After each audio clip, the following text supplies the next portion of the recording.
Good morning, friends. Myself Dinesh from Fundamental Research. I'll be talking about the Q1 earnings review. So, for the first quarter FY14, the earnings for the Sensex companies actually declined by 1.5% YOY. This was lower than our estimates, though our estimates itself were quite conservative in view of the macroeconomic conditions.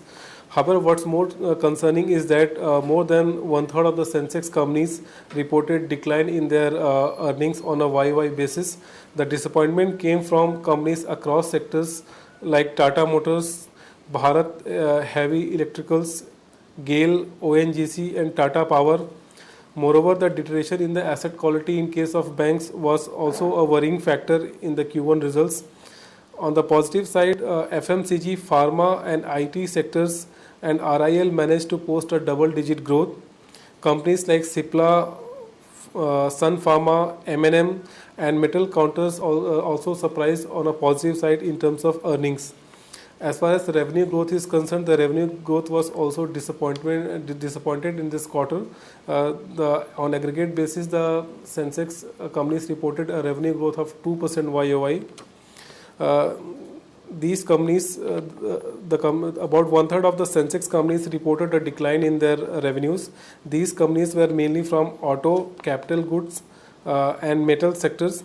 Out of 30 companies in the Sensex, 11 companies managed to post a double-digit growth in the revenues, and these were mainly from sectors like IT, banking, and pharma sectors.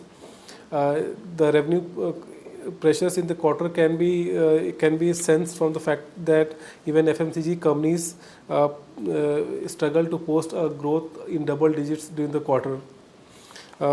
As far as margin pressures is concerned, after showing an improvement in the Q2 and Q3, the margins have actually shown pressure in Q1.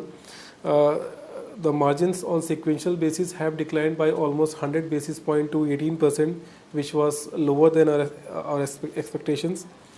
Sectors such as capital goods and metals and power sectors witnessed a higher margin pressure during the quarter. Going ahead, due to sharp deterioration in the local currency, we believe the margin pressure will continue for some time.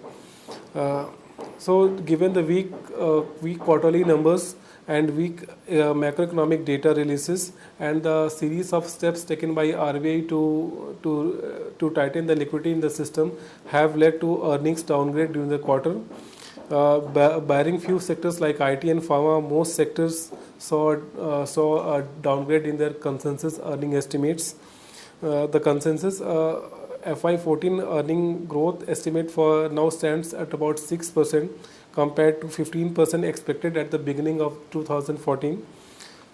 So, given the sharp volatility in the exchange rates, rise in interest rates, and policy inertia, there is scope for further downgrades in the consensus earning estimates. Thank you.